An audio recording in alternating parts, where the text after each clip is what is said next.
Hello dear students, you people are doing very hard work. मुझे पता है आप लोगों का सिलेक्शन होगा ही होगा। मेरी बेस्ट विशेस आपके साथ हैं। हम लिक्विड सॉल्यूशंस पार्ट 2 पे आते हैं। 100 ml of liquid chloroform is mixed with 100 ml of liquid acetone.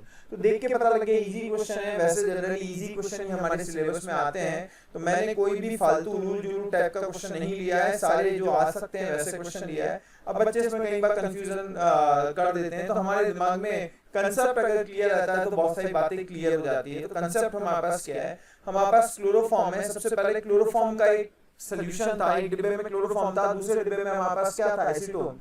दोनों को हमने मिला दिया। दोनों को हमने जब मिला दिया तो हमारे पास क्या होगा, जरा ऑब्जर्व करते हैं। क्लोरोफॉर्म और एसीटोन के बीच में हाइड्रोजन बॉन्ड बन जाएगा। तो ये हमारे पास क्लोरोफॉर्म है, इसके साथ एसीटोन में जो ऑक्सीजन है उसके साथ बॉन्ड बन जाएगा। दोनों मिथाइल ग्रुप जोड़ देता हूं। सो हमारे पास क्लोरोफॉर्म एंड एसीटोन के बीच में हाइड्रोजन बॉन्ड बन जाएगा and this is hydrogen bond, H bond form होगा। And because of that attraction बढ़ जाएगा। किसमें? क्लोरोफॉर्म और एसीटोन में अट्रैक्शन बढ़ जाएगा। एंड अट्रैक्शन बढ़ने के कारण जितना वेपराइजेशन होना चाहिए था, अट्रैक्शन बढ़ जाएगा। जितना अट्रैक्शन होना चाहिए था उससे ज्यादा अट्रैक्शन होगा। That is negative deviation. यानी नेगेटिव डेविएशन क्यों होगा? क्योंकि हमारे पास वेपर प्रेशर कम हो जाएगा। Vapour pressure will decrease. Vapour pressure क्यों हुआ? डिक्रीज क्यों हुआ? अट्रैक्शन बढ़ गया। एक दूसरे को ऊपर जाने नहीं दे रहे। एक मॉलिक्यूल ने दूसरे को पकड़ रखा है, ये मॉलिक्यूल इसको पकड़ के रखा है, ऊपर नहीं जाने दे रहा है। तो ऊपर नहीं जाने दे रहा है तो जितना वेपराइजेशन होना चाहिए था उतना वेपराइजेशन नहीं हुआ, और उतना वेपराइजेशन नहीं हुआ यानी vapour pressure less than expected आया। जितना वेपर प्रेशर आना चाहिए था उससे कम वेपर प्रेशर हमारे पास ऑब्जर्व हुआ। तो हम लोग कह सकते हैं नेगेटिव डेविएशन हुआ। और नेगेटिव डेविएशन के लिए हमें पता है डेल्टा एच मिक्सिंग नेगेटिव। क्यों? अच्छा, डेल्टा एच मिक्सिंग नेगेटिव क्यों हुआ? मॉलिक्यूल्स पास पास आ गए। मॉलिक्यूल पास पास आ गए, अट्रैक्शन बढ़ गया। एक बात बताओ, अगर मॉलिक्यूल के बीच में बॉन्ड बढ़ गया तो ये क्या मॉलिक्यूल फ्री हो गया? क्या मूव करने के लिए फ्री नहीं है। एक मॉलिक्यूल ने दूसरे को जकड़ रखा है, यानी एनर्जी, एक्स्ट्रा एनर्जी जो काइनेटिक एनर्जी थी, यानी पहले मॉलिक्यूल फ्रीली मूव कर रहे थे, अब वो फ्री मूव नहीं कर सकते क्योंकि अट्रैक्शन बढ़ गया। हाइड्रोजन बॉन्ड बनने की वजह से अट्रैक्शन बढ़ गया, तो इसकी वजह से मॉलिक्यूल फ्रीली मूव नहीं कर सकते। यानी फ्री मूव नहीं हो सकता तो मिक्सिंग के लिए एनर्जी क्या हो जाएगी? रिलीज हो जाएगी। डेल्टा एच मिक्सिंग के लिए हमारे पास एनर्जी क्या होगी? एनर्जी रिलीज हो जाएगी क्योंकि एक्स्ट्रा काइनेटिक एनर्जी रिलीज हो गई। सिमिलरली डेल्टा वी मिक्सिंग भी नेगेटिव है, पर याद रखना दैट इज वेरी इंपॉर्टेंट, सभी सॉल्यूशंस जो खुद ब खुद बन जाए, चाहे नेगेटिव चाहे पॉजिटिव चाहे आइडियल सॉल्यूशन हो, delta G mixing is always negative and delta S mixing is always positive. चाहे आइडियल हो चाहे नॉन आइडियल हो, ये वैलिड हमेशा रहते हैं, पर इनका साइन बदलता रहता है। आइडियल, नॉन आइडियल और पॉजिटिव डेविएशन, नेगेटिव डेविएशन में हमारे पास साइन अलग अलग आएगा। तो वॉल्यूम नेगेटिव का मतलब है श्रिंक हो गया, मॉलिक्यूल्स आपस में अट्रैक्ट होंगे तो मॉलिक्यूल कम हो जाएगा, श्रिंक हो जाएगा। 198 ml will be the answer. मुझे लगता है आपको आता है, पर फिर भी मैंने डिटेल में बता दिया। एन अनराइप मैंगो, मैंगो का सीजन चल रहा है, बढ़िया। तुम लोग तो बढ़िया मैंगो खा रहे होंगे यार। थोड़ा एक आध टेस्ट मुझे भी करा देना। यहाँ तो वही सब नॉर्मल जो क्वालिटी आती है वही मिलती है। उधर मैंने पटना साइड के खाए थे, एक स्टूडेंट ने खिलाए थे, बड़े टेस्टी होते हैं। तो उसने कहा था सर इसे थोड़े दिन आप है ना पेपर में लपेट के रख दो, बड़ा टेस्टी हो जाता है। तो यहाँ पे क्या किया, एक अनराइप मैंगो को कॉन्सनट्रेटेड सॉल्ट सोल्यूशन में रख दिया। अब हमारे पास क्या हुआ, एक मैंगो लिया। अब मैं मैंगो तो ढंग से बना नहीं पाऊंगा, ठीक है, मान लो मैंगो है। अब क्या है, ये कंसंट्रेटेड है, कंसंट्रेटेड सोल्यूशन है। अब हमारे पास क्या होता है, लो कंसंट्रेशन से हाई कंसंट्रेशन की तरफ ऑटोमेटिकली सॉल्वेंट पार्टिकल्स का फ्लो होता है। सॉल्वेंट पार्टिकल्स यहां से यहां जाएंगे तो मैंगो बेचारा क्या हो जाएगा, श्रिंक हो जाएगा। मैंगो श्रिंक हो जाएगा, यानी ऑस्मोसिस हुआ। ठीक है, हाँ ये बात हमें पता है कि जो स्किन है वो सेमी परमिएबल मेम्ब्रेन की तरह एक्ट करनी चाहिए, कुछ हद तक करती है। तो हमारे पास क्या हुआ, अनराइप मैंगो जो है जब आपने बहुत कॉन्सेंट्रेटेड सोल्यूशन में रख दिया तो ये जो नमक का पानी हमने लिया है, कंसंट्रेटेड NaCl सॉल्यूशन हमने लिया, यहाँ की तरफ ऑटोमेटिक वाटर मैंगो में से पानी निकल जाएगा, क्योंकि हाई कंसंट्रेशन की तरफ हमारे पास क्या होता है, वाटर जाता है। आपके घर में जो आरओ लगा होता है उसमें क्या होता है, रिवर्स ऑस्मोसिस। तो यहाँ पे आंसर क्या हो जाएगा, बी। नेक्स्ट क्वेश्चन पे आते हैं। दो हमारे पास लिक्विड्स हैं, binary liquid solution with positive deviation from Raoult's law, the normal boiling point of pure A is less than that of pure B, select correct statement among the following। अच्छा question है, देखो time भी लगेगा, थोड़ा मुझे समझाना पड़ेगा। अगर तुम्हें आ गया तो बहुत अच्छी बात है, फिर भी मैं इससे थोड़ा डिटेल में समझाऊंगा। सबसे पहले मेरे लिए इंपॉर्टेंट वर्ड है पॉजिटिव डेविएशन। जब दोनों मिक्स करते हैं तो पॉजिटिव डेविएशन को शो करते हैं। अब बॉइलिंग पॉइंट A का जो है लेस देन है, तो boiling point of A is less then that of boiling point of B, हमें ये बोल रखा है, ठीक। एक इंफॉर्मेशन है यार। एक बात बताओ, बॉइलिंग पॉइंट है क्या? लिक्विड के वेपर प्रेशर को बाहरी एक्सटर्नल वेपर प्रेशर के बराबर करना, मतलब वेपर प्रेशर बढ़ाना। कुल मिला के ज्यादा दिमाग नहीं लगाते। वेपर प्रेशर कैसे बढ़ाया, टेम्परेचर बढ़ा के गर्म कर दिया, ज्यादा वेपर्स ऊपर गए। अच्छा एक बात बताओ, जिसके वेपर ऑलरेडी ज्यादा बढ़ रहे थे, जिसके वेपर ऑलरेडी ज्यादा बढ़ रहे थे, उसमें कम टेम्परेचर देना पड़ेगा यार। एक वाटर है, एक हनी है। वाटर आसानी से उड़ता है, वेपराइज होता है, तो उसको थोड़ा सा गर्म करें वो बॉइलिंग पॉइंट पे आ जाएगा 100 डिग्री सेंटीग्रेड पे। लिक्विड हनी जो है, हनी को हाई टेम्परेचर देना पड़ेगा उबालने के लिए, बॉईल करने के लिए, या वेपर प्रेशर उसका बाहर के वेपर प्रेशर के बराबर लाने के लिए। यानी जो कम वेपर बना रहा है, जिसके वेपर ही कम है, उसके ज्यादा वेपर बनाने के लिए we have to apply more energy. जिसके वेपर कम वेपर का मतलब है हमें और एनर्जी देनी पड़ेगी ज्यादा वेपर बनाने के लिए, यानी बॉइलिंग पॉइंट ज्यादा। यानी मेरे को क्लियर है, देयरफॉर मेरे को एक बात बहुत अच्छे से क्लियर है, जिसका वेपर प्रेशर ज्यादा उसका बॉइलिंग पॉइंट कम। ये मैंने अच्छे से समझा दिया। फिर भी नहीं आया तो मुझे फोन करके पूछ लेना। PA नॉट हम जनरली प्योर A के लिए और प्योर B के लिए नॉट लगा देते हैं, PB नॉट। ये प्योर की बात कर रहे हैं, मिक्सचर में नहीं है अभी हम मिक्सचर की बात नहीं कर रहे। अब हमें A ऑप्शन देखना है। A ऑप्शन में क्या कह रहा है, small amount of B is added to excess of A, boiling point increases. देखो A ऑप्शन, जब A बहुत सारा एक्सेस में होगा, A एक्सेस में है, साथ में B मिला दिया है वेरी स्मॉल क्वांटिटी में, वेरी स्मॉल अमाउंट B का मिला दिया है, तो ये क्या कह रहा है कि बॉइलिंग पॉइंट बढ़ जाएगा। जरा देखते हैं पॉजिटिव डेविएशन के लिए सबसे पहले ग्राफ बनाते हैं। मैं वेपर प्रेशर का बना रहा हूं, बॉइलिंग पॉइंट का रिवर्स हो जाता है वेपर प्रेशर। तो पॉजिटिव डेविएशन में पहले तो आइडियल के लिए ऐसा होना चाहिए था। अब पॉजिटिव डेविएशन के लिए हम कलर चेंज कर देते हैं, ठीक है। थोड़ा सा कलर चेंज करने से आइडिया रहेगा, ठीक है। ये बनता है हमारे पास पॉजिटिव डेविएशन का। अब ध्यान से सुनना, वेपर प्रेशर किसका ज्यादा था, PA नॉट। PA नॉट यहां लिखेंगे, जिसका वेपर प्रेशर ज्यादा PB नॉट, उसका बॉइलिंग पॉइंट कम। याद रखना, वेपर प्रेशर ज्यादा, vapour pressure is inversely proportional to boiling point, कोई शक नहीं होना चाहिए। अब नाउ क्या हुआ, A और B को मिला दिया, A और B को मिलाने से पॉजिटिव डेविएशन हुआ, तो अब ये कह रहा है कि बॉइलिंग पॉइंट जो है सॉल्यूशन का बढ़ जाएगा A में B मिलाने से। When small amount of B is added to excess of A। अब ध्यान से सुनना, A में B मिलाने से, मान लो पहले A था, A में B मिलाने से वेपर प्रेशर बढ़ गया। वेपर प्रेशर बढ़ गया तो बॉइलिंग पॉइंट क्या हो गया, डिक्रीज हो गया। When A एक्सेस में है, B बहुत स्मॉल है, जब इन दोनों को मिक्स किया, वापस से कलर चेंज करता हूं, जब इन दोनों को मिक्स किया तो हमारे पास क्या हुआ, वेपर प्रेशर तो बढ़ गया, वेपर प्रेशर इंक्रीजेस। A ज्यादा है, B कम है, तो यहां की तरफ है हम, ठीक है। तो वेपर प्रेशर बढ़ा, यानी बॉइलिंग पॉइंट हमारे पास क्या हुआ, डिक्रीजेस। अब क्वेश्चन क्या कह रहा है, बॉइलिंग पॉइंट इंक्रीजेस, यानी ये गलत हो गया। क्यों, वापस सुन ले। अगर हम थोड़ा सा A मिला रहे हैं, थोड़ा सा A, स्लाइटली A मिला रहे हैं, स्लाइटली A मिलाने से क्या हुआ, सॉरी स्लाइटली B मिलाने से क्या हुआ, हम इस तरफ है, यानी देखो वेपर प्रेशर तो बढ़ रहा है। देखो PA से ज्यादा ही है वेपर प्रेशर, कहीं पे भी यहाँ पे ज्यादा है, यहाँ पे भी ज्यादा है, इस पॉइंट पे भी ज्यादा है, मैं पॉइंट बना देता हूँ तुम कहो तो, इस पॉइंट पे भी ज्यादा है, यानी वेपर प्रेशर बढ़ ही रहा है और बॉइलिंग पॉइंट घट रहा है जब बी बहुत स्मॉल हो। तो हमें ये बात क्लियर होनी चाहिए कि जिसका वेपर प्रेशर ज्यादा उसका बॉइलिंग पॉइंट कम है। ये वेपर प्रेशर को बता रहा है, वेपर प्रेशर ऑफ मिक्सचर को ये ग्राफ बता रहा है।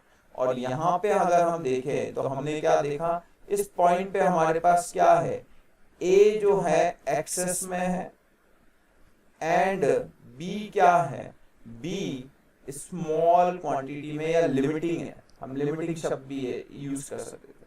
तो ये हमारे पास ए के लिए कहानी है। Boiling point of mixture is always less than boiling point of A. ध्यान से सुनना, क्या बोल रहा है, बी ऑप्शन बोल रहा है बॉइलिंग पॉइंट जो है मिक्सचर का is always less than boiling point of A का ही बोल रहा है शायद, हाँ ए, गड़बड़ नहीं हो जाए इसलिए मैं बार बार पढ़ रहा हूँ। ए के बॉइलिंग पॉइंट से मिक्सचर का बॉइलिंग पॉइंट, अब एक मिनट वेपर प्रेशर को कंपेयर कर लेते हैं, बॉइलिंग पॉइंट अपने आप कंपेयर हो जाएगा। तो मिक्सचर का वेपर प्रेशर हमेशा ए से बड़ा नहीं है, पहली बात तो, हाँ पर ए से बड़ा हो सकता है। तो मिक्सचर का वेपर प्रेशर ए के वेपर प्रेशर से बड़ा, ए के वेपर प्रेशर से बड़ा हो सकता है, नॉट ऑलवेज। तो ये ऑलवेज जो लिखा हुआ है ये शब्द गलत है। देखो वेपर प्रेशर ऑफ मिक्सचर कभी बड़ा कभी छोटा, ए के वेपर प्रेशर से बड़ा भी हो सकता है और ए के वेपर प्रेशर से, देखो ए का वेपर प्रेशर ये रहा और मिक्सचर का वेपर प्रेशर ये रहा। अब ध्यान से सुनना, मैं कलर फिर चेंज करता हूं तो तुम्हें और अच्छे से क्लियर हो जाएगा। ये मिक्सचर का मैंने मान लिया पॉइंट है, ठीक है। क्या मिक्सचर का वेपर प्रेशर ए के वेपर प्रेशर से क्या हो रहा है, कभी बड़ा भी आ रहा है कभी छोटा भी आ रहा है, यहाँ देखो कभी बड़ा भी आ रहा है कभी छोटा भी आ रहा है।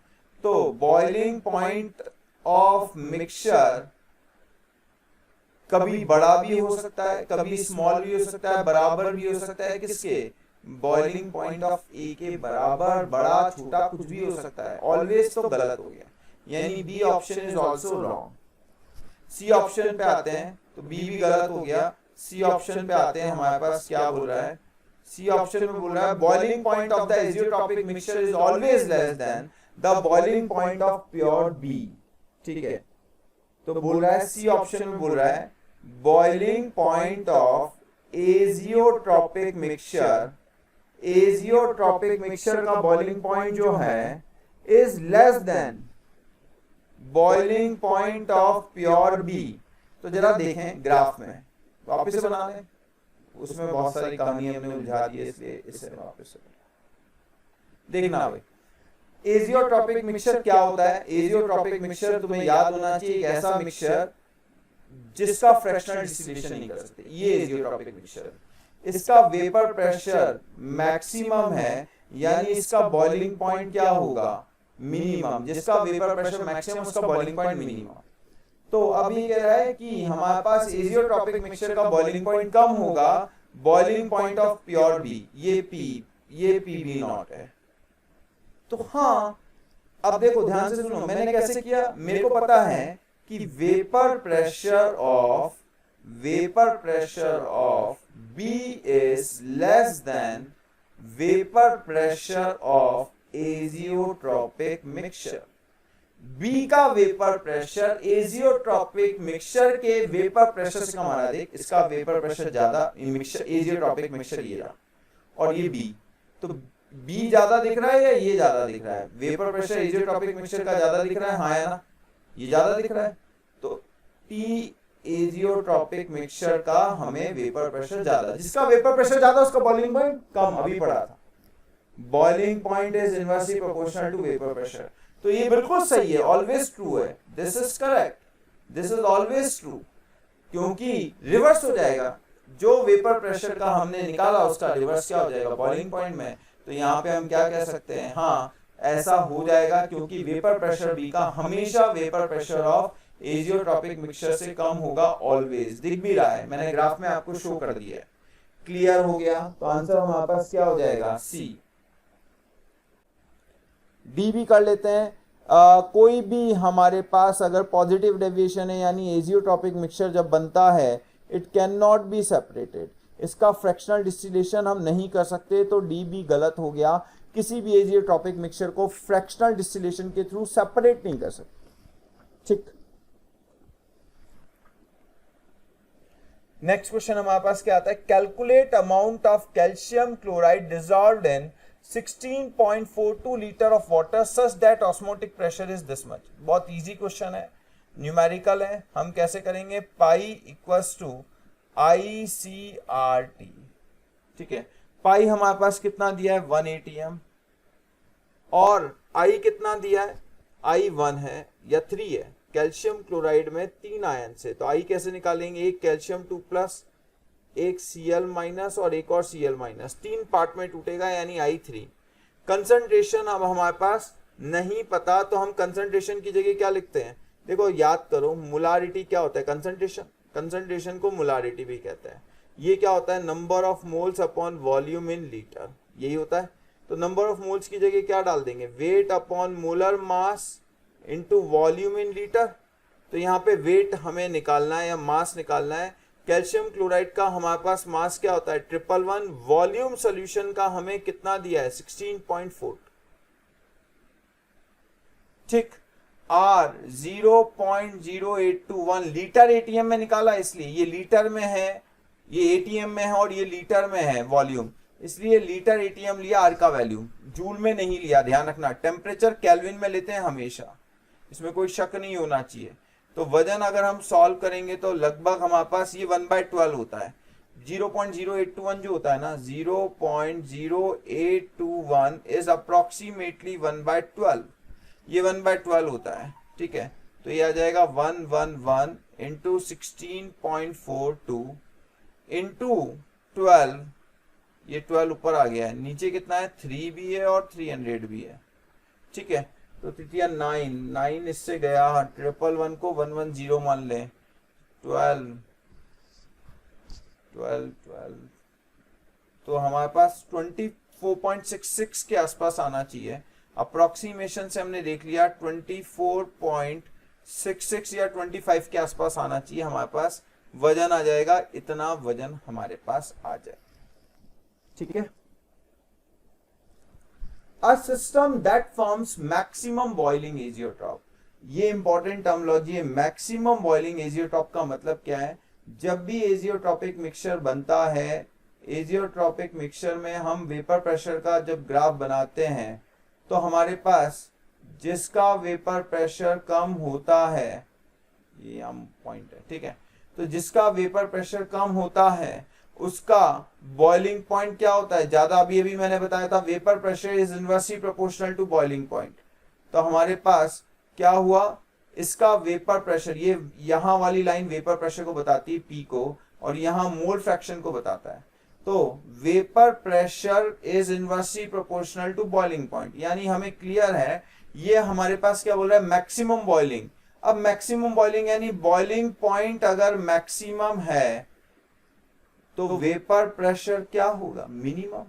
वेपर प्रेशर मिनिमम का मतलब मेरे को पता लग गया क्या है, देयरफॉर मैं कह दूंगा नेगेटिव डेविएशन है। देखो कम से कम, अगर मिनिमम का मतलब तो कम, तो नेगेटिव डेविएशन आ जाएगा हमारे पास। नेगेटिव डेविएशन हमारे पास किसका होता है, तो हम नेगेटिव डेविएशन को चेक करें। कार्बन डाइसल्फाइड एंड एसीटोन, देखो कार्बन डाइसल्फाइड एंड एसीटोन में हमारे पास क्या होता है, अट्रैक्शन कम हो जाते हैं, ये तो पॉजिटिव डेविएशन। एनसीईआरटी से एग्जांपल रटने हैं, देखो इसमें कोई बात ही नहीं है। ये सिमिलर टाइप के जो भी होते हैं, benzene, toluene, n hexane, n heptane, ये आइडियल सॉल्यूशन बनाते हैं। ये नॉन आइडियल है, नॉन आइडियल में पॉजिटिव डेविएशन है। ये आइडियल सॉल्यूशन है, ये भी हमारे पास आइडियल है। ठीक है, ये हमारे पास नेगेटिव डेविएशन देगा, क्योंकि अभी मैंने बताया था इसमें हाइड्रोजन बॉन्ड बनने की वजह से अट्रैक्शन बढ़ जाता है। अट्रैक्शन बढ़ने की वजह से जितना वेपराइजेशन होना चाहिए उससे लेस वेपराइजेशन होगा। लेस वेपराइजेशन यानी वेपर प्रेशर कम आएगा, वेपर प्रेशर कम आएगा, यानी बॉइलिंग पॉइंट क्या आएगा, ज्यादा। और मैक्सिमम बॉइलिंग एजियोट्रॉप इसे कहते हैं। इस पॉइंट को क्या कहलाता है, ये पॉइंट क्या कहलाता है। फिर कलर चेंज करना चाहे कलर चेंज कर ले। देखो कुछ लोगों को बोरिंग लग रहा होगा, मैं क्या करूं, जिसको नहीं आ रहा उसके समझाने के लिए, इसको हम बोलते हैं maximum boiling azeotropic mixture. Maximum boiling azeotrope, जिसका vapour pressure minimum boiling point maximum, azeotropic का मतलब है जिसे फ्रैक्शनल डिस्टिलेशन से अलग अलग नहीं कर सकते। ठीक है, यानी एजियोट्रॉपिक के लिए एक बार और बता देता हूं, मान लो कोई एजियोट्रॉपिक मिक्सचर है, क्या बोला मैंने, मान लो कोई एजियोट्रॉपिक मिक्सचर है, तो जो कंपोजिशन यहां होगा, यानी एक्स ए यहां पे एंड एक्स बी है, तो यहां पे हमारे पास अगर Y A and Y B है, तो हमें एजियोट्रॉपिक मिक्सचर के लिए क्या पता होगा, एजियोट्रॉपिक मिक्सचर के लिए X A will be equals to Y A and X B is equals to Y B, यानी जो कंपोजिशन, जो रेशियो नीचे रहता है वही रेशियो वेपर में रहता है एजियोट्रॉपिक में, इसीलिए इसे फ्रैक्शनल डिस्टिलेशन से सेपरेट नहीं कर सकते। चलो नेक्स्ट क्वेश्चन पे आते हैं हम लोग, फिर कलर चेंज करता हूं, येलो ले लेते हैं। अब हमारे पास दो 1.8% W/V aqueous urea solution is isotonic. जैसे मैं आइसोटोनिक शब्द सुनता हूं ना, मेरे कान सीधे सीधे पाई 1 बराबर पाई 2 की तरफ आते हैं, पाई 1 बराबर पाई 2, ICRT। अब मैं I1 C1 ये सब नहीं लिखता, डायरेक्ट लिख दो, बहुत टाइम बच जाता है। अब हमें टेम्परेचर नहीं दिया, देखते ही कैंसिल कर दो, R और T कैंसिल कर दो। ठीक है, कहीं पे भी हमें इलेक्ट्रोलाइट ऐसा नहीं दिया जो टूटेगा, नॉन इलेक्ट्रोलाइट है, I कट जाएगा, यानी C बराबर C। ठीक है, अब हमारे पास क्या बोल रहा है, परसेंटेज W/V दिया है। अब C यानी मोलारिटी। अब देखना C का मतलब मोलारिटी, जैसे मैंने पहले बताया था, अभी वापस से बता रहा हूं, N किसका लिखते हैं, सॉल्यूट का, नीचे क्या लिखते हैं, वॉल्यूम ऑफ सोल्यूशन लीटर में। अगर लीटर को मिलीलीटर में किया और N की जगह लिखा weight upon molar mass, weight भी सॉल्यूट का, मोलर मास भी सॉल्यूट का, वॉल्यूम सॉल्यूशन का अगर मैंने ml में लिया तो मुझे 1000 से मल्टीप्लाई करना पड़ेगा, पर कोई फर्क नहीं पड़ेगा क्योंकि LHS और RHS में 1000 कट जाएगा। तो हम क्या लिखेंगे, वेट, ठीक है ध्यान से सुनना, वेट अपॉन वॉल्यूम ml में इनटू मोलर मास नीचे रहेगा। ठीक है, मोलर मास पहले यूरिया का ले लेते हैं, यूरिया इनटू 100 इनटू 10 ऐसे लिख दिया मैंने, वापस से लिख ले, वेट अपॉन वॉल्यूम ml में into 100 into 10 divided by molar mass of solute. ठीक, तो देखो ध्यान से सुनना, ये हमारे पास होता है percentage W/V, this is percentage W/V, ये मेरे हिसाब से सबको क्लियर है। तो पहले का परसेंटेज W/V कितना है, 1.8% इंटू 10, वैसे 10 कट जाएगा, यूरिया का molar mass 60 is equals to हमारे पास क्या आ जाएगा, 5% दिया है इंटू 10, मोलर मास हमें निकालना है, तो मोलर मास इधर आ जाएगा 15 to 60 अपॉन 18, 15 to 60 अपॉन 18 यानी 500/3 हमारे पास आंसर आ जाएगा। Getting my point. तो हमने वापस से सुनो क्या किया, मोलारिटी की जगह wait upon molar mass into volume of solution लिख दिया। परसेंटेज W/V क्या होता है, वेट अपॉन वॉल्यूम इनटू 100, तो 100 को मैंने इधर ले लिया, चाहो तो 10 इधर कैंसिल कर सकते थे या यहाँ कैंसिल कर दो, उससे कोई फर्क नहीं पड़ रहा, जैसा तुम चाहो वैसे कर लो। ठीक, calculate the mass of ascorbic acid. अभी अभी कोविड में एस्कोर्बिक एसिड की टैबलेट्स बहुत खाई है, तो इसीलिए मैंने क्वेश्चन ले लिया। कोविड में सबने बहुत भर के एस्कोर्बिक एसिड खाया है, ठीक है, कुछ भी सर्दी वर्दी हुआ, एस्कोर्बिक एसिड यानी विटामिन सी की हम टैबलेट्स खा रहे थे। अब सबसे पहले इसका मोलर मास निकालते हैं, 12 6 जा 72 प्लस 8 और प्लस 16 6 जा 96 176, इसका मोलर मास 176 हमारे पास आ जाएगा। अब हमें बोल रहा है कितना एस्कॉर्बिक एसिड 100 ग्राम एसिटिक एसिड में डाला जाए ताकि फ्रीजिंग पॉइंट 2 डिग्री से कम हो जाए। तो डेल्टा TF यानी लोवरिंग इन फ्रीजिंग पॉइंट यानी डिप्रेशन इन फ्रीजिंग पॉइंट बराबर क्या होता है, I into KF into molality, यही होता है। तो डेल्टा टी एफ हमारे पास कितना है, 2 डिग्री सेंटीग्रेड में लिखे चेंज या केल्विन में लिखे सेम आता है, चेंज, मल्टीप्लीकेशन नहीं करें, चेंज, ठीक है। आई, अब हमें आई कुछ नहीं पता है और वैसे भी हमारे पास ऑर्गेनिक एसिड दिख रहा है, तो हम क्या लिख देंगे, I1। के एफ कितना दिख रहा है, 4 किलोग्राम पर मोल, केल्विन किलोग्राम पर मोल, ठीक है। मोलालिटी हमारे पास क्या होता है, ध्यान से सुना, मोलालिटी हमारे पास होता है number of moles of solute divided by weight of solvent, अगर केजी में ना लिख के ग्राम में लिखा तो इनटू 1000 करना मत भूलना।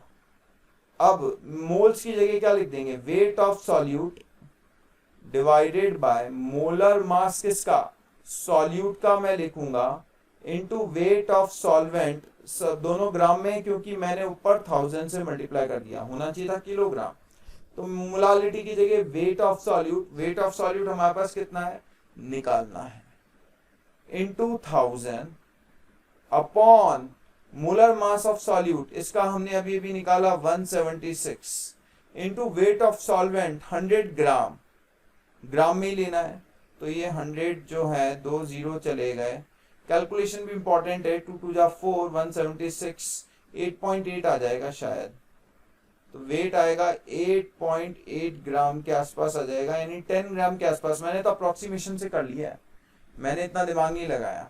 176 को 200 मान ले, कोई फर्क नहीं पड़ रहा, बहुत फास्ट होता है, कैलकुलेशन शुड बी फास्ट, ठीक है। तो आपके पास 10 के आसपास आ जाएगा आंसर, आपको बहुत क्लोज लाना होता है, 1 मिनट में आपको क्वेश्चन सॉल्व करना है, तो न्यूमेरिकल भी इंपॉर्टेंट होता है। आइडेंटिफाई द इनकरेक्ट स्टेटमेंट, बहुत सारे बच्चे से ढंग से पढ़ते नहीं और वो सिली मिस्टेक कर देते हैं, सिली मिस्टेक कह के हमने पूरा साल निकाल दिया और ब्लंडर होने लगा। For biomolecules, osmotic pressure is used in the determination of molar mass. Is used in determination of molar mass. तो हाँ, ये सही है स्टेटमेंट है, this is correct statement. Correct statement क्यों है, ये इंपॉर्टेंट स्टेटमेंट भी है, क्यों, क्योंकि जितने भी हमारे पास बायोमोलिक्यूल्स होते हैं, बायोमोलिक्यूल्स हाई टेम्परेचर पे टूटने लग जाते हैं, तो इन्हें वेपराइज करके इनका मोलर मास हम नहीं निकाल पाते। तो इनका मोलर मास हम कैसे निकालते हैं, ऑस्मोटिक प्रेशर की वजह से, इसीलिए डेल्टा टीबी या डेल्टा टीएफ से हम नहीं निकाल पाते। तो बोला बायोमोलिक्यूल्स में हम ऑस्मोटिक प्रेशर कैसे निकालते हैं, सॉरी मोलर मास कैसे निकालते हैं, यूजिंग ऑस्मोटिक प्रेशर। बड़ा इंपॉर्टेंट है ये, याद रखना, ये करेक्ट है। A raw mango is placed in concentrated salt, loses water, अभी भी बताया, हाई कंसंट्रेशन की तरफ सॉल्वेंट जाएगा तो ये अपना पानी लूज कर देगा, अभी भी बताया, ये भी करेक्ट स्टेटमेंट है। When placed in water containing less than 0.9%, देखो अगर हमारे ब्लड में कभी भी हम सॉल्यूशन चढ़ाते हैं तो सॉल्ट जो होता है, सॉल्ट सॉल्यूशन जब आइसोटोनिक हो, तो आइसोटोनिक कब होता है, आइसोटोनिक सॉल्ट सॉल्यूशन आइसोटोनिक जब होता है जब 0.9% W/V हो, यानी हमारा ब्लड सॉल्ट के आइसोटोनिक कब होगा, जब हमारे ब्लड में कितना हो, 0.9% W/V सॉल्ट चढ़ाया जाए। क्लियर है, तो ब्लड इज आइसोटोनिक विथ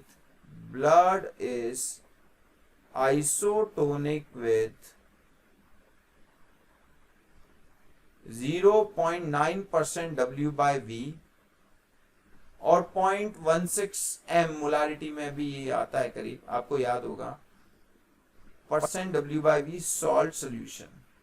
तो हम हमारे कभी देखा हॉस्पिटल गए, वो बैठा के लेटा के सबसे पहले क्या करते हैं, वो सॉल्ट सोल्यूशन चढ़ा देते हैं, हमें लगता है यार कुछ ट्रीटमेंट चल रहा है, तो मन में आती यार हाँ यार शांति हुई, कुछ ट्रीटमेंट चला। जैसे ही हॉस्पिटल में गए, कुछ तो करना ही होता है उन्हें, तो कुछ नहीं करते, और सॉल्ट की बोतल आपकी बॉडी में चढ़ा देते हैं। अबे मैं ऐसे ही पी लूंगा, वैसे ही ठीक हो जाऊंगा। तो हॉस्पिटल जाने से बचने का बहुत जरूरी तरीका है कि हमें नॉलेज हो।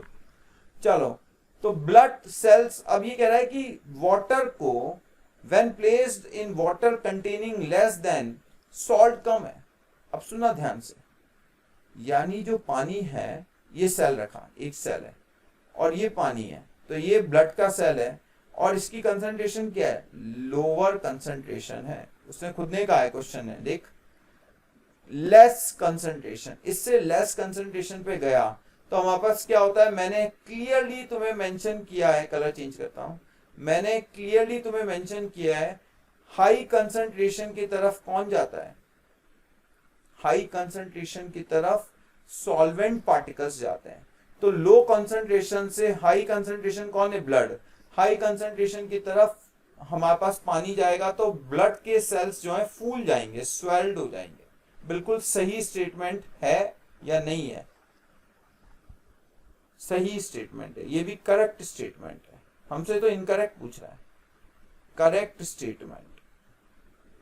अब बोल रहा है during osmosis, sorry during osmosis solute particle, solute तो मूव करता ही नहीं है, वापस से रेड, इसे तो रेड से मार्क करूंगा मैं। बहुत सारे बच्चे सोचते हैं सॉल्यूट पार्टिकल इधर उधर जाता है, सॉल्यूट पार्टिकल इधर उधर नहीं जाता, केवल सॉल्वेंट पार्टिकल जाता है, यानी ये रॉन्ग है, यानी ये आंसर है।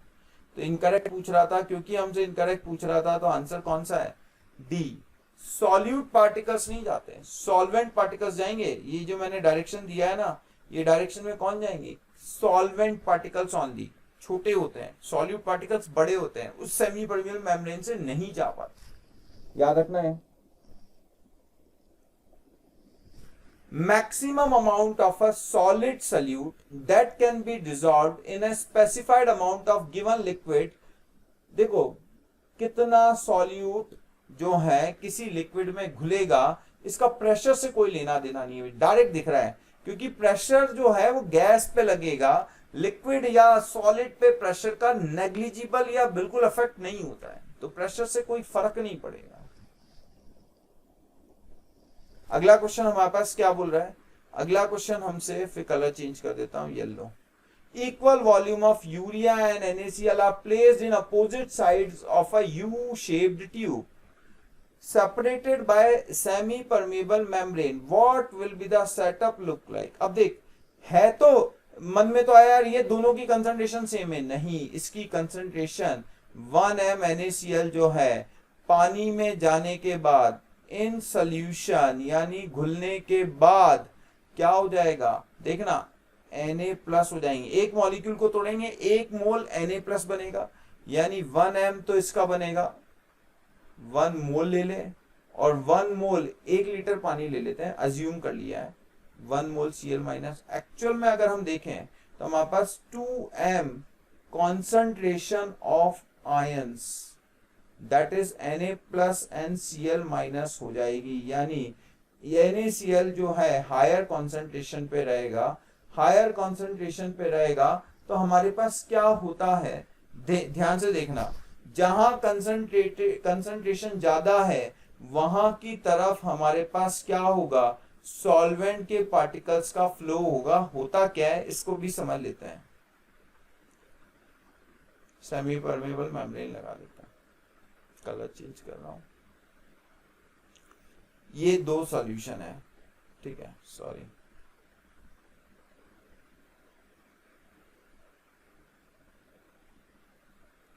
ये 2 सॉल्यूशन है, बीच में हमने ये लगा दिया, ये कहलाती है SPM, सेमी परमेबल मेम्ब्रेन, ठीक है।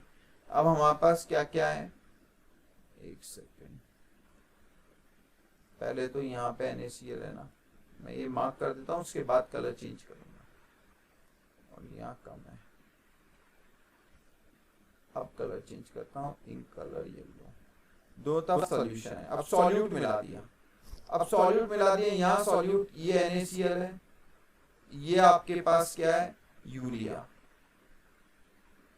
इसकी कंसंट्रेशन क्या है, हाई कंसंट्रेशन, क्यों, अभी भी बताया, पानी में जाने पे NaCl टूट जाएगा, ये लो कंसंट्रेशन पे।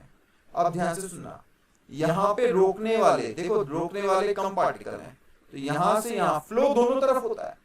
कभी तुमसे पूछ रहे हैं, बहुत प्रोमिनेंट क्वेश्चन आता है कि फ्लो किधर से किधर होता है, तो मैं कहूंगा फ्लो तो दोनों तरफ होता है, पर इधर से ज्यादा फ्लो होगा, इधर से ज्यादा फ्लो क्यों होगा, रुकने वाले कम है, और इधर से क्या होगा, कम फ्लो होगा। NaCl से यूरिया की तरफ कम फ्लो होगा, इधर से ज्यादा इधर फ्लो होगा, तो नेट फ्लो दोनों तरफ होता है, लिख लेना यहाँ पे, flow occurs from both sides, but net flow क्या होगा, लिख लेना है, flow occurs from both sides, but net flow कहां से कहां होगा, लो टू हाई कंसंट्रेशन की तरफ हमारे पास नेट फ्लो होता है, लो से हाई कंसंट्रेशन की तरफ नेट फ्लो होता है, यानी NaCl बढ़ जाएगा, आंसर बी आ जाएगा। इंपॉर्टेंट है, दिमाग में कंसेप्ट क्लियर रखना। ठीक है, अब हमारे पास है विच of the following is incorrect. अगला क्वेश्चन हमारे पास क्या कह रहा है, कौन सा पॉइंट या which of the following points are incorrect, is incorrect. ठीक है, तो हमारे पास क्या कह रहा है, एग को पानी में डाल दिया, दो सॉल्यूशन लिए, पहला सॉल्यूशन लिया, पहला प्योर वाटर लिया, और दूसरा हमने क्या लिया, दूसरा हमने NaCl सॉल्यूशन लिया। NaCl सॉल्यूशन, वैसे तो हमें आंसर देखते ही पता लग गया है, पर फिर भी हम देख लेते हैं। इसमें हमने नमक मिला दिया और इसमें हमने प्योर वाटर रखा है, प्योर वाटर। ठीक, प्योर वाटर है इसके अंदर, इसमें भी एग रखा है और इसमें भी एग रखा है। देखो ध्यान से सुनना, NaCl मिलाने से वेपराइजेशन कम होगा, वेपराइजेशन जितना होना चाहिए, यहाँ पे NaCl मिलाने से क्या होगा, लेस वेपराइजेशन, वेपराइजेशन कम होगा, यानी पानी जल्दी नहीं उबलेगा, लेट उबलेगा, यानी बॉइलिंग पॉइंट ऑफ सॉल्यूशन जो है वो इंक्रीज हो जाएगा, इंक्रीजेस। वापस सुनना, इसमें कम वेपराइजेशन हुआ, लेस वेपर्स आर फॉर्म, इसमें ज्यादा वेपराइजेशन हुआ, ज्यादा वेपर्स बने, तो इसमें तो क्या हुआ, मोर वेपराइजेशन, कंपैरेटिव, कंपैरेटिव स्टडी कर रहे हैं, मोर वेपराइजेशन। ठीक है, इसमें लेस वेपराइजेशन, यानी बॉइलिंग पॉइंट हमारे पास वाटर का कितना होता है, मान लो 1 atm प्रेशर है, तो हमारे पास बॉइलिंग पॉइंट कितना होता है, 100 degree centigrade of pure water, of pure water. ठीक है, पर यहाँ बॉइलिंग पॉइंट बढ़ गया, यानी ये 102 पे बॉइल होगा या 103 पे बॉइल होगा, या फिर हम कह सकते हैं 100 प्लस x बॉइलिंग पॉइंट हो गया डिग्री सेंटीग्रेड में, यानी ज्यादा गर्म पानी, more heat in water, more heat in solution, ज्यादा हीट रहेगी, तो एग यहाँ पे फास्टर कुकिंग रहेगी, फास्टर कुकिंग यहाँ रहेगी NaCl में। आप क्वेश्चन में क्या बोला, फास्टर इन प्योर वाटर, गलत बोला, दिस इज रॉन्ग। तो रॉन्ग है, तो हमारे पास ये आंसर है, तो मैं इस पे आंसर पे मार्क कर देता हूँ, ये आंसर है, बिकॉज इट इज रॉन्ग। तो इनकरेक्ट पूछ रहा था, इसलिए आंसर ए है। ठीक है, अब बी ऑप्शन पे भी देख लेते हैं, एक बार देख लेते हैं। The vapour pressure of pure solvent decreases on adding a non volatile solute. बिल्कुल, नॉन वॉलेटाइल सॉल्यूट डालने से जितना वेपराइजेशन होना चाहिए उससे कम वेपराइजेशन होता है, तो करेक्ट स्टेटमेंट है, दिस इज करेक्ट स्टेटमेंट। वो इनकरेक्ट पूछ रहा है, करेक्ट स्टेटमेंट। आगे क्या बोल रहा है, a solution of CaCl3 and acetone, ये हम पढ़ चुके हैं already, correct statement, correct statement. A binary solution which has same composition in liquid as well as vapor phase is called as azeotropic mixture। बिल्कुल करेक्ट स्टेटमेंट है, मैं बता चुका हूं। चल, scuba divers when go in deep sea face a very painful situation. Actually क्या होता है, जो डीप डाइवर्स होते हैं, पता है, बहुत ज्यादा डीप डाइवर्स तो अपने साथ सिलेंडर नहीं ले जाते हैं, लिक्विड ऑक्सीजन ले जाते हैं।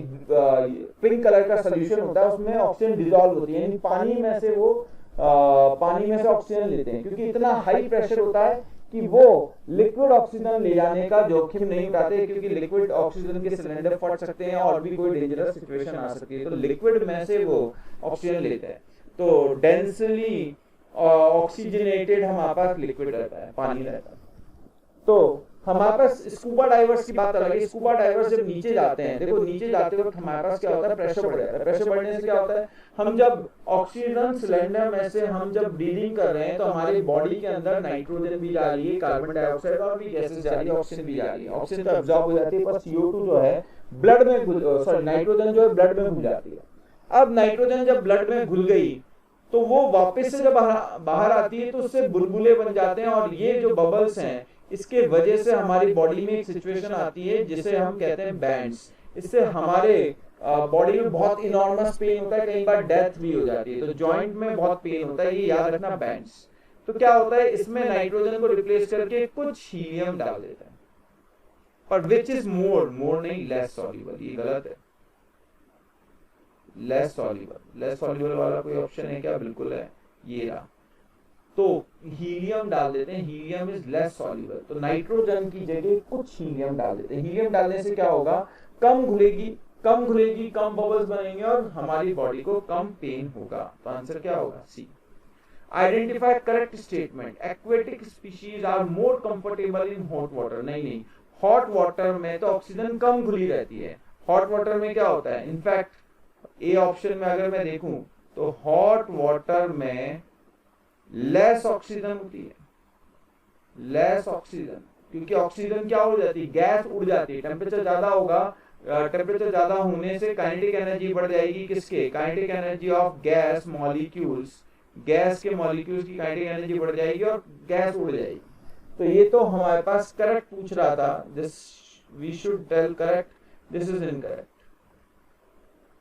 अब minimum boiling azeotrope will have higher vapor pressure than both of its component। जरा देखते हैं मिनिमम बॉइलिंग azeotrope कौन सा है। पहले तो बी ऑप्शन को हम देख रहे हैं, ठीक है। ग्राफ बना रहा हूं बेसिकली, ठीक है। ये हमारे पास आइडियल सॉल्यूशन होता, पर हमारे पास मिनिमम बॉइलिंग azeotrope बोला है, तो वेपर प्रेशर क्या होना चाहिए? बॉइलिंग पॉइंट मिनिमम है तो वेपर प्रेशर मैक्सिमम होना चाहिए। हमने बोला भी था vapour pressure is inversely proportional to 1 upon boiling point, लिख देता हूं। तो vapour pressure is inversely proportional to boiling point. अब ध्यान से सुनना, ये हमने ग्राफ बनाया है, ये पॉजिटिव डेविएशन का, पॉजिटिव डेविएशन का हमने ग्राफ बनाया है, और ये किस किस के बीच में? मोल फ्रैक्शन, और यहाँ आ जाएगा पार्शियल प्रेशर।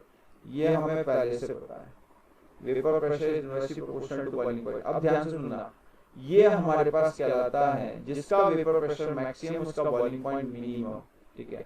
मिनिमम बॉइलिंग, अभी मिनिमम बोल रहा है मैक्सिमम बोल रहा है, ठीक है। मिनिमम बॉइलिंग एजियोट्रॉप, तो ये मिनिमम बॉइलिंग एजियोट्रॉप ये हमारे पास बॉइलिंग एजियोट्रॉप। अब मिनिमम बॉइलिंग एजियोट्रॉप पे इसका वेपर प्रेशर क्या है? वेपर प्रेशर मैक्सिमम है, और किसी का इससे वेपर प्रेशर ज्यादा नहीं, इसका भी इसका वेपर प्रेशर इससे कम है। अगर हम ए या बी जिसको भी लें, कलर चेंज करता हूं, देखो मान लो हमारे पास यहाँ प्योर ए होता या प्योर बी होता, इसका वेपर प्रेशर इससे भी क्या है? ज्यादा। वेपर प्रेशर ज्यादा तो बॉइलिंग पॉइंट जो है हायर रहेगा, बोथ ऑफ इट्स कंपोनेंट से दिख भी रहा है। वेपर प्रेशर दोनों ही देखो, चाहे बी से देख ले चाहे ए से देख ले, इसका वेपर प्रेशर हमारे पास क्या आ रहा है? वेपर प्रेशर मैक्सिमम, यानी बॉइलिंग पॉइंट इससे भी और इससे भी, दोनों से बॉइलिंग पॉइंट क्या हो जाएगा? कम। दोनों से वेपर प्रेशर ज्यादा, देखो दोनों से वेपर प्रेशर ज्यादा। देखो ये तो हमारे पास किसका है? एजियोट्रॉप का। ये मान लेते हैं ए का है और ये मान लेते हैं बी का है। ए और बी से एजियोट्रॉप का वेपर प्रेशर क्या है? ज्यादा। Vapour pressure maximum of an azeotropic mixture, ठीक है। तो वेपर प्रेशर मैक्सिमम है तो हमारे पास बॉइलिंग पॉइंट मिनिमम होगा दोनों से। बिल्कुल सही स्टेटमेंट है, बिल्कुल करेक्ट स्टेटमेंट है। क्लियर है? अगला हमारे पास स्टेटमेंट, अगला हमारे पास क्या बोल रहा है? कलर चेंज करते हैं। NaCl को डाइल्यूट किया then boiling point will remain same. गलत। रीजन, क्योंकि पर यूनिट वॉल्यूम जो है, per unit volume number of NaCl change हो जाएंगे।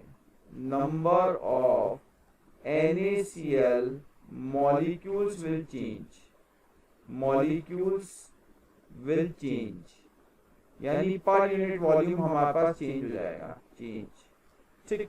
Osmotic pressure gets change if solvent is change keeping the same concentration.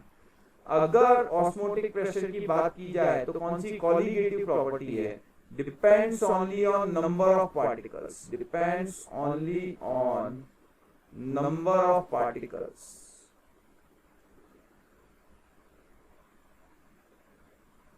ठीक है,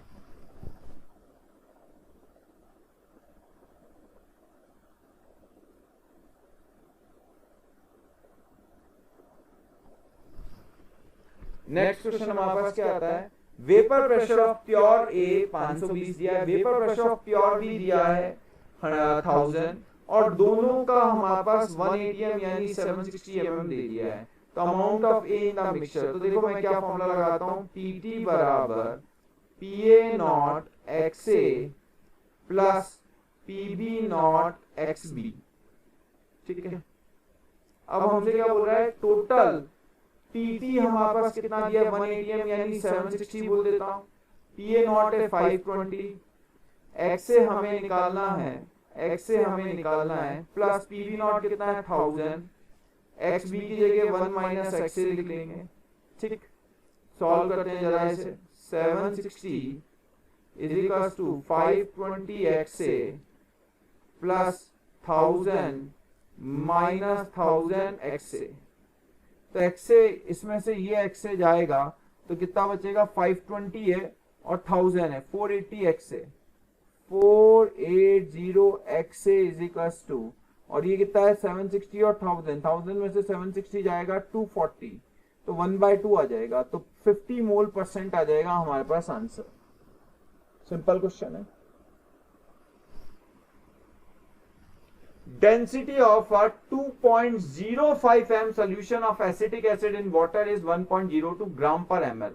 The molality of the solution is, अब आपको क्या दिया है, ये वही फॉर्मूला हो गया हमारे पास, इक्विवेलेंट सेम सॉल्यूशन के बराबर इक्विवेलेंट, एक आपको दिए मोलारिटी और एक आपसे मोलालिटी पूछ लिए, तो इक्विवेलेंट में मैंने मोलालिटी का फॉर्मूला क्या बताया था, बताओ भाई, molality into density of solution, density of solution हमेशा हम ग्राम पर एमएल में लेते हैं, into molality into density of solution into कितना लिखें 1000 इनटू वॉल्यूम, वॉल्यूम किस में लिखते थे, लीटर में, सॉल्यूशन का वॉल्यूम है, किसका है, सॉल्यूशन का, into N factor divided by molar mass of solute plus 1000, इधर आ जाएगा molarity into volume into N factor, volume वापस से वही है तो वॉल्यूम और एन फैक्टर कैंसिल हो जाएगा, मोलारिटी स्मॉल एम हमें चाहिए, डेंसिटी 1.021 मान लेना, देखो अप्रोक्सीमेशन करके करोगे तभी फास्ट कैलकुलेशन कर पाओगे वरना नहीं कर पाओगे। मोलर मास सॉल्यूट, अब हमारे पास एसिटिक एसिड है 60 होता है, मोलर मास 60 प्लस 1000, देखना मैं कितने अप्रोक्सीमेशन करता हूं, मोलारिटी हमारे पास कितनी है 2.05, इसे 2 मान लो, इसे 1000 मान लो, तो अप्रोक्सीमेटली हमारे पास क्या हो जाएगा, देखो कितना हुआ 1060 है, तो मोलारिटी हमारे पास कितना आया 2 इंटू 1060 डिवाइडेड बाय, मैं नेक्स्ट पेज पे ले लेता हूं, इसे मिटा देते हैं पहले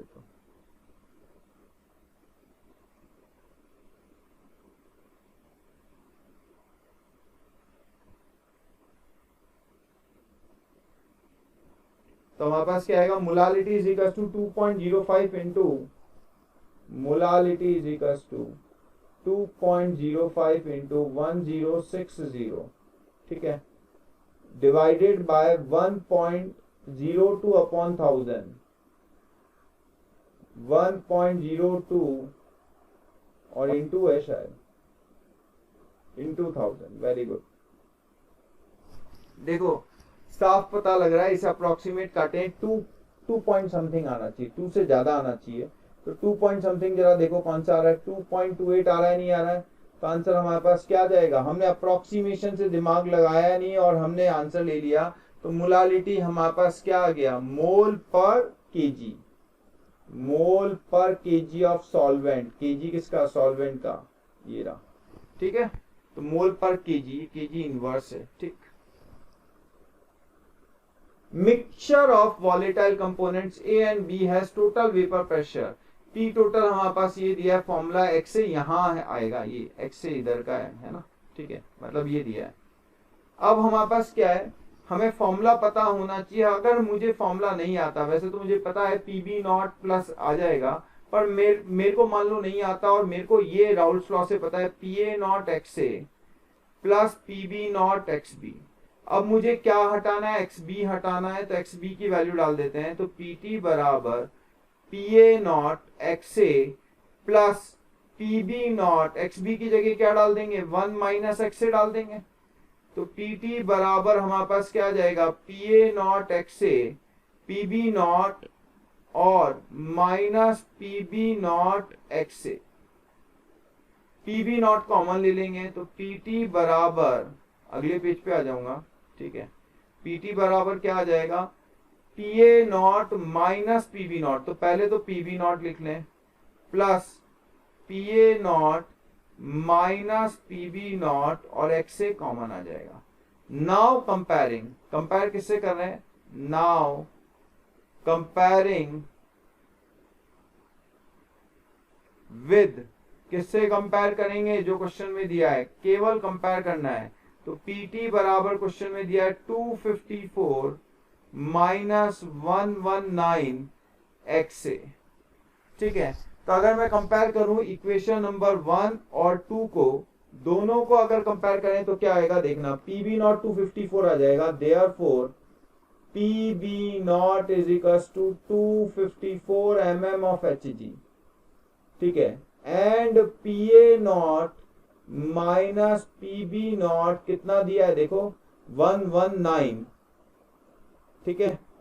अब ये माइनस में है, यहां पे माइनस 119, पी बी नॉट की वैल्यू डाल देते हैं। तो P A naught minus P B naught कितना है, 254 माइनस 119, तो हमारे पास पी ए नॉट कितना हो जाएगा, P A naught is equals to 254 minus 119, 14 में से 9 गया, तो हमारे पास ऑप्शन से, पूरा कैलकुलेशन मत करो, ऑप्शन से देख लो 5 किस में आ रहा है, 135 और 254, तो आंसर सी आ जाएगा, यानी ये 135 आ रहा है, 135 mm, तो एक हमारे पास आ गया 254, एक आ गया 135, तो आंसर आ गया सी, सी आंसर हमारे पास आ गया, ठीक है। ये बढ़िया क्वेश्चन है। एक लिक्विड को एक वेसल में रखा और उस पे एक ग्लास की प्लेट लगा दी, उसमें होल भी कर दिया। अब ध्यान से सुनना कहानी, पहले तो एक ग्लास बनाते हैं, मान लो ये आपके पास ग्लास है, इस ग्लास के ऊपर आपने क्या रख दिया, ठीक है, इस कलर चेंज कर देते हैं,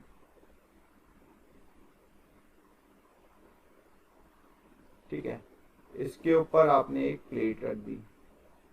अब उसने कहा कि प्लेट पे मैंने क्या कर रखा है, होल कर रखा है, कर दो भाई, होल कर दे, कैसा भी होल कर दे, ये होल कर रखा है, ये ओपन होल है, ठीक, प्लेट के ऊपर। अब प्लेट में से ओपन होल है। अब बड़ा इंटरेस्टिंग कहानी है, इससे कोई फर्क नहीं पड़ रहा, देखना ध्यान से सुनना। हमारे पास क्या होता है, what do you mean by vapour pressure. Vapour pressure का मतलब होता है, वेपर प्रेशर इक्वल टू लगाते हैं, वेपर प्रेशर का मतलब होता है इक्विलिब्रियम, इक्विलिब्रियम पार्शियल प्रेशर, यानी किसी इक्विलिब्रियम पे जो पार्शियल प्रेशर होता है उसी को वेपर प्रेशर कहते हैं, इक्विलिब्रियम। जैसे हमारे पास, अगर हम एग्जांपल लें तो हमारे पास आएगा H2O, लिक्विड से अगर मैं H2O गैस की बात करूंगा तो हमारे पास Kp किसके बराबर हो जाएगा, पार्शियल प्रेशर ऑफ H2O, इसी को वेपर प्रेशर कह देते हैं। इक्विलिब्रियम पे जो पार्शियल प्रेशर लग रहा है, ठीक है, उसे वेपर प्रेशर कह देते हैं। इक्विलिब्रियम होना जरूरी है। अच्छा एक बात बताओ, वेपर प्रेशर किस किस पे डिपेंड करता है, temperature and type of solvent, type of solvent या इंटरमॉलिक्यूलर फोर्सेस। तो टेम्परेचर और टाइप ऑफ सॉल्वेंट के अलावा और किसी पे डिपेंड नहीं करता, केवल इन दो चीजों पे डिपेंड करता है। ध्यान से सुनना, जब ग्लास के ऊपर आप चाहे प्लेट रखो, चाहे उस पे होल वाली प्लेट रखो, चाहे उस पे नॉर्मल प्लेट रखो, चाहे मत रखो, इस समय मान लो वेपर प्रेशर नहीं आया, इस समय मान लो वेपर प्रेशर नहीं आया क्योंकि ओपन टू द एटमॉस्फेयर है। वेपर प्रेशर कब आता है, जब इक्विलिब्रियम होता, और इक्विलिब्रियम नहीं है, वेपर प्रेशर नहीं आया है। पर वेपर प्रेशर अगर आता तो उतना ही आता, तो वेपर प्रेशर चेंज नहीं होता है, पार्शियल प्रेशर चेंज होता है। यानी इस समय no equilibrium is present, no equilibrium is present. But अगर वेपर प्रेशर होता तो उतना ही होता जितना वेपर प्रेशर होना चाहिए। तो हमारे पास वेपर प्रेशर सेम रहेगा, चाहे ग्लास प्लेट लगाओ चाहे ना लगाओ, टेम्परेचर पे डिपेंड करता है। टेम्परेचर चेंज कर दोगे तो बात अलग है, अगर टेम्परेचर चेंज नहीं किया है तो ग्लास प्लेट लगाओ चाहे ना लगाओ वेपर प्रेशर उतना ही रहेगा। हाँ, आया नहीं है, मैं ये नहीं कह रहा अभी वेपर प्रेशर आया, वेपर प्रेशर अभी आया नहीं है, पर आता तो उतना ही रहता। ठीक है, अब देखो इसमें थोड़ा सा यहाँ मिसिंग है, T1 लगा लो इसको, और ये T4 है। तो देख, तो मेरे को ट्रिपल पॉइंट पता है, तो T1 तो मेरा वैसे ही ट्रिपल पॉइंट पे आ गया। मैं देख के ही बता दूंगा कि ट्रिपल पॉइंट T1 पे। तो आंसर क्या हो जाएगा कि यार ये बोल रहा है ट्रिपल पॉइंट ऑफ ए पे हम मार्क करें, तो triple point of A last वाला जो आ रहा है T1 आ रहा है, देख के पता लग गया। ठीक है, अब पर हमें क्वेश्चन को तो सॉल्व करना है। क्वेश्चन को सॉल्व करने के लिए हम क्या कर रहे हैं, हमारे पास क्या है, observe the PT phase diagram of substance A, the melting point of A. Melt कब होता है, लिक्विड और सॉलिड। तो T3 हमारे पास कहां है, ये लिक्विड और सॉलिड, ये T3 आ गया। पहला लिक्विड और सॉलिड मेल्ट होता है। क्रिटिकल पॉइंट हमारे पास, क्रिटिकल पॉइंट नहीं, मेल्टिंग पॉइंट क्या है, boiling point of A, sorry boil. Liquid और वेपर, लिक्विड और वेपर पे हमारे पास बॉयल होना चाहिए। तो लिक्विड और वेपर कहाँ है, ये लिक्विड है और ये वेपर है, तो यानी T4 आ जाएगा। तो हमारे पास क्या आएगा, अगला T4 आ जाएगा सेकेंड नंबर पे, सेकेंड पे T4 आ जाएगा। थर्ड वाला क्या बोल रहा है, critical point of A. Critical point कब आता है, जब हमारे पास वेपर में, देखो हमारे पास क्या होता है, what is critical point. Critical point एक ऐसा टेम्परेचर है जब आप वेपर के बीच में अट्रैक्शन नहीं ला सकते। अट्रैक्शन नहीं ला सकते यानी प्रेशर बहुत बढ़ जाएगा, मॉलिक्यूल्स दूर दूर हो जाएंगे बिकॉज ऑफ हाई टेम्परेचर। तो हाई टेम्परेचर पे हमारे पास क्रिटिकल पॉइंट आएगा। तो इसने क्रिटिकल पॉइंट कहीं हाई टेम्परेचर पे क्रिटिकल पॉइंट बोला है, दैट इज T2 बोला है। तो हमारे पास किसी हाई टेम्परेचर पे प्रेशर भी बढ़ जाएगा, क्योंकि मॉलिक्यूल रैंडमली ऐसे ऐसे मूव करेंगे, टकराएंगे। ठीक है, तो हाई टेम्परेचर पे हमारे पास कौन सा आएगा, क्रिटिकल पॉइंट। क्रिटिकल पॉइंट का मतलब एक ऐसा टेम्परेचर जिसपे लिक्विड जो है, सॉरी वेपर जो है वो लिक्विड में चेंज हो सकता है, पर इससे हाई टेम्परेचर पे नहीं हो सकता। ट्रिपल पॉइंट वो है जिसमें लिक्विड, वेपर, सॉलिड को एग्जिस्ट करे, यानी आंसर सी आ जाए। ठीक, अब अगला क्वेश्चन हमारे पास है, solution of x moles of sucrose in 100 grams of water freezes at -2 degree centigrade. ठीक है, तो पानी का जीरो होता है, जीरो में से 0.2 हटाओगे तो 0.2 ही आएगा। Ice separates, as ice separate freezing point goes down to 0.25, यानी -0.25 है। अंडरस्टूड है क्वेश्चन के हिसाब से। How many grams of ice would have separated. Always remember, कभी भी ये भूलना मत, सॉलिड सॉल्यूट जो होता है विल नेवर फ्रीज, यानी हमने अगर आइस को फ्रीज करने, मतलब वाटर को आइस में कन्वर्ट करना है, वाटर को फ्रीज किया, तो जैसे मान लो ये पानी था और ये फ्रीज हुआ, ये आइस बनी, इसे अगर मैंने आइस कहा, ये आइस है, तो ये प्योर वाटर है, प्योर वाटर, ये सॉल्यूशन है। और इसकी कंसंट्रेशन क्या हो गई, बढ़ गई, सॉल्यूशन की कंसंट्रेशन बढ़ गई। तो कभी भी फ्रीज जो होता है केवल सॉल्वेंट फ्रीज होता है, solid solute will never freeze, only solvent freeze होता है, सॉल्वेंट विल फ्रीज। याद रखना है, बात इंपॉर्टेंट है। तो ये तो बड़ा इजी क्वेश्चन है। Delta T F is equals to I into K F into M upon delta T F is equals to I into K F into M. ठीक है, डेल्टा टी एफ हमारे पास कितना है, 0.2 पहले का, 0.2 जीरो में से माइनस करोगे वही आएगा, पॉजिटिव हो जाएगा, 0.25 है दूसरे का। आगे क्या बोल रहा है, ठीक है, x मोल्स ऑफ सुक्रोज है।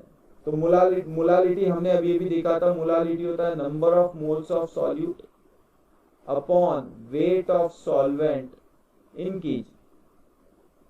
तो केजी में लिखो, ग्राम में लिखो, ऊपर नीचे 1000 कैंसिल हो जाएगा, तो मैं ग्राम में भी लिख दूं, कोई फर्क नहीं पड़ेगा, ठीक है।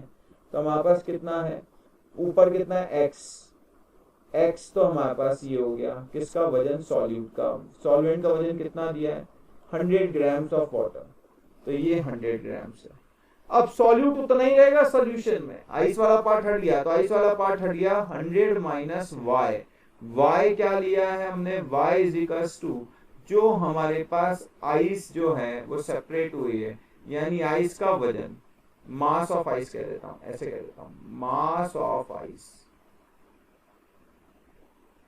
माइनस कर दिया, बाकी सब कैंसिल हो गया, तो x भी कैंसिल हो जाएगा, तो हमारे पास कितना आ जाएगा 0.2 अपॉन 0.25। बढ़िया क्वेश्चन है ये, 100 माइनस y अपॉन 100, तो ये कितना होगा 20, और ये कितना हो जाएगा 25 माइनस 0.25y, यही होगा।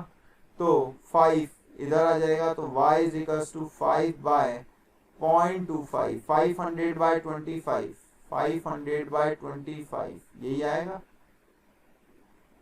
देखो तो y की वैल्यू हमारे पास क्या आ जाएगी 20, y इज इक्वल्स टू 20, यानी 20 ग्राम जो आइस है वो सेपरेट हो गई, 20 grams of ice is separated. Important question है, ध्यान से सुनना, इंपॉर्टेंट है, इजी है, इंपॉर्टेंट क्वेश्चन है। चलो भाई, thank you very much, all the best, thank you. Please अगर आपको मोशन का जो वीडियोस हैं पसंद आते हैं तो उस पर लाइक करें, कमेंट करें। Thank you very much.